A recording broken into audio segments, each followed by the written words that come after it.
take into account our T that's going to run across the floorboard and up to our farmhouse sink, which is 15 by 17 inches.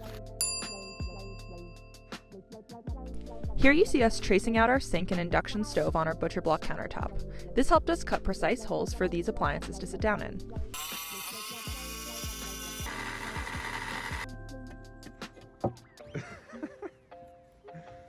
Heck yeah. Let's see if it fits. Might have to do some minor adjustments. So we have successfully sanded all of our countertop tables, etc. Cut out our holes for the insert for the sink. Now we're gonna stain it tonight, but before we do that, we're gonna put our hole saw cuts in. Well, one's a paddle bit, 1 inch for this little soap dispenser. And this, we're using that hole saw right there. We're gonna find dead center, and then we'll put soap somewhere over there. We're going.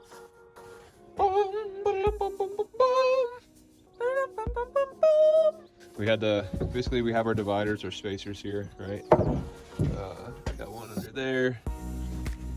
That's so the front is even with the back. It's gotta be. Hello. Hi. This is gonna be underneath our sink area. This is gonna pop out so we can take our water tank out. It'll be easily accessible.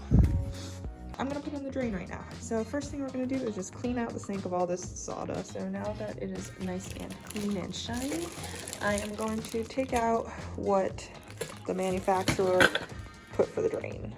Okay, so now that that's out, we've got a little nut and some gaskets here. So here is our Ace Hardware Plumbers Putty.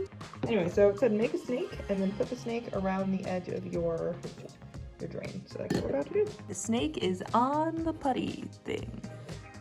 So now I believe we have to drop the drain in the hole. Drain in the hole. Nice. Everything looks like it's staying in here pretty well. I'm gonna go ahead and, so this is our rubber gasket. I'm gonna stick this on first. So the rubber gasket is on. Then this is a little foam gasket here. Okay, and then I have just this lock nut. And we're gonna go ahead and just tighten this bad boy on, I think. Okay, first things first, you need some working clothes. Second things second, you need a clean countertop. Third things third, you need some silicone and a caulk gun. I'm just gonna make a continuous bead of silicone, which is very smelly, around the edge of your sink.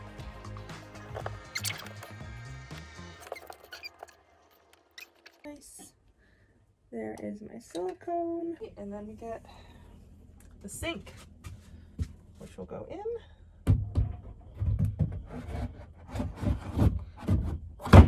Bam. Okay, so here are the parts for our sink. We have one of those very popular van life sinks here, the ones that you can pull out the hose and spray it out the back. And we have some very unclear directions. So let's see what we can do. This top lock nut, I believe it's called, tightening nut, tightening bolt, I don't know what, I think it's a nut. Anyway, now that it's been nice and tightened, I'm just using a regular little screwdriver. It's a Phillips head, and I'm just gonna tighten these screws up. Okay, well I guess that's all that's happening up there. Okay, next things next, we're gonna put on the weight that goes on this black hose here. So it just says we need to separate the ball. It was just held together by some screws here, which I have in my hand. So ball is separated. The weight is on and tightened. So I think this is the connector up here. And I'm just gonna press and hold this blue button. Apparently the best position to install the gravity ball is on the other side of this, so probably a little farther away. Okay, so the reason why there's an ideal location for the gravity ball is because there is an ideal location for this little hose. So we want the gravity ball to hold the hose in place. So you want it on the falling side. This totally makes sense now. Okay.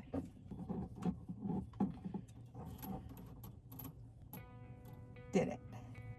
So also something to note, we are not actually running hot water to our sink. So just like a shower, we have a red line and a blue line, a red line for hot water, a blue line for cold water. This, you actually can't see it right now, I don't think, but the thing that the spray hose is connected to is like the mixer, right?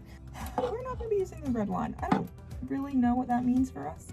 Hey guys, just wanted to introduce you to our new kitchen. Check that out. I installed the sink today and the faucet while Zach was working. It's not hooked up yet, but you know, I got the weight on. Here are some of the parts that we have. So these are the hot and the cold water line that come from the sink itself. So it came with the sink. I didn't do anything to get these.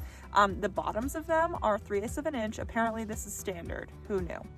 So if you are looking and you're like, what is this? 3/8 of an inch.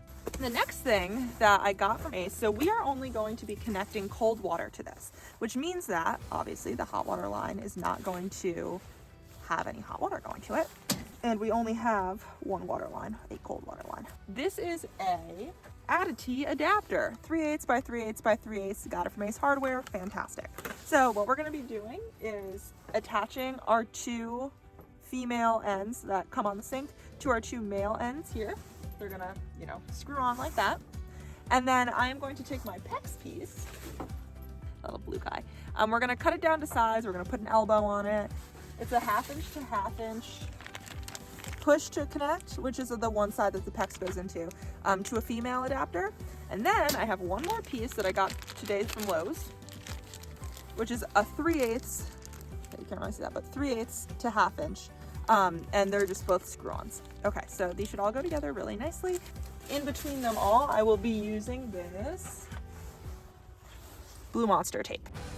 Okay, so now that we've gotten the two lines that are connected to the sink, connected to my little Additive adapter, I don't know if you can see this or not, but there is, ooh, oh wow, I just dropped you. You can see some of the pipe tape still hanging out there. It's completely fine. The pipe tape is there to just help stop leaks from happening.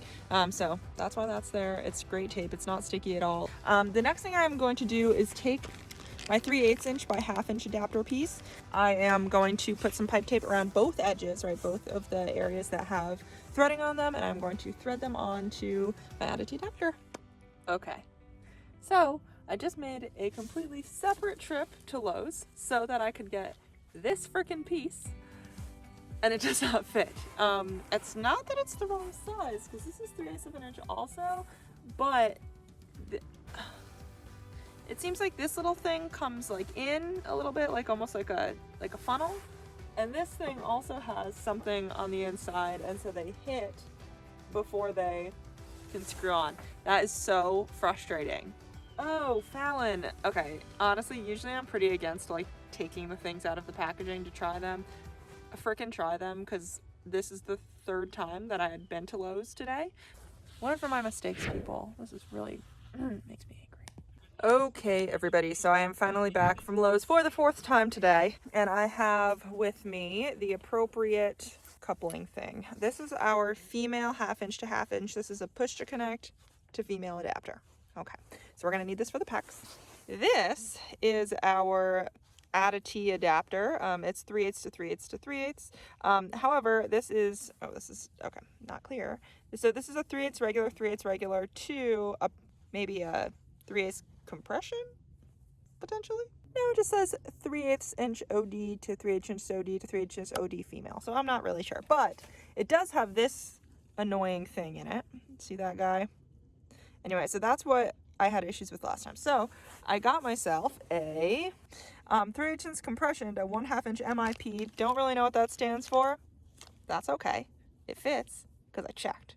Anyway, and we are ready to put these guys on because I am freaking tired and a little grumpy. We put on the push to connect elbow here onto our 1/2 inch PEX. The way that we do that is we use this lovely orange shark bite tool. This is the 1/2 inch side. If you had any different sized PEX, you'd use the other sized ones, and they're labeled here. Anyway, what you do is you take your PEX. So this is my 1/2 inch. I'm going to stick it right in. Then I'm going to use a marker to just mark around the edge, and where this mark is just about how far you need to push your push to connect piece on so that it's nice and straight. Anyway, I'm going to push this into the elbow. It takes like a veritable amount of force. So push it into the elbow, and then I'm going to push it into this top bit too. Then I'm going to probably somehow attach these to the wall, or maybe with some wire ties, and we should be all connected. So here we go. Alrighty, so we are nice and put together at this point. I have 2 little wire ties. One is here and just attaches our pecs up here. And then I have another wire tie right here, and then the rest goes up into the sink. It's not too tight. I mean, it's definitely snug, but not too tight. And it should stay out of the way of where our big old blue guy is going to be, our bluey. Here I am adding the blue monster tape onto the bottom of the sink drain so that I can add my S-trap, which drains into the bluey. An S-trap, or a P-trap, helps to stop any gross smells from coming up through your sink when your gray water is full. I'm going to be putting in this little piano hinge just so that we can get this door on. Gonna make sure this is nice and centered, and I'm gonna put it in our little door area, so see you in a little bit.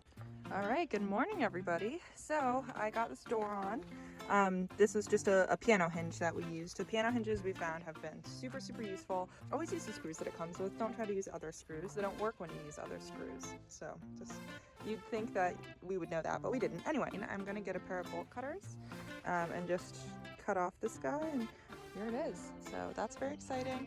We're gonna get a latch on here and we're gonna call it good.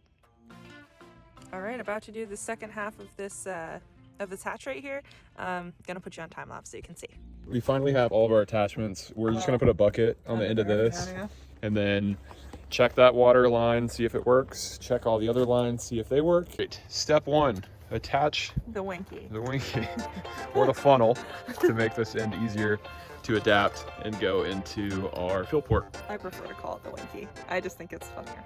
So step 2, before filling the water, you're making sure all valves that need to be turned off or on are in fact turned off or on. This, now that I have it upright, tells us where all of our ball valves are. So we're gonna look at that, make sure we're good. All right, so all valves are turned off. These are basically our end valves right here.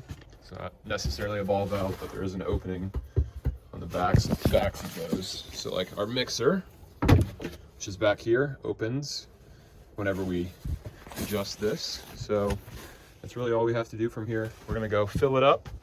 We're gonna check all of our fittings. So things like down in there, if you can see, we've got an elbow. Basically, we're looking for our faucets to work and there being no leaks. We might need to get a smaller adapter. It's a pretty big winky. Step 1, we have our water. Step 2 is going to turn on the pump. All right, so she's gonna be checking all of these fittings. See those shark bites down there? The water moving. We got water moving. So you can hear the pump. I can hear water. And you can definitely feel the pressure being pushed. Now we're gonna go try. All right. So hopefully that part of our water tank reached the pipes over here. Check that out.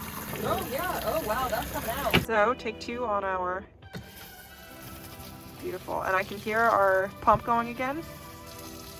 Nice, that's really great. Look at that, that thing really shoots. Great water pressure. Look at that. Woo. Nice, very cool. I mean, this would be a pretty serious shower right here. So tonight is the weekend before.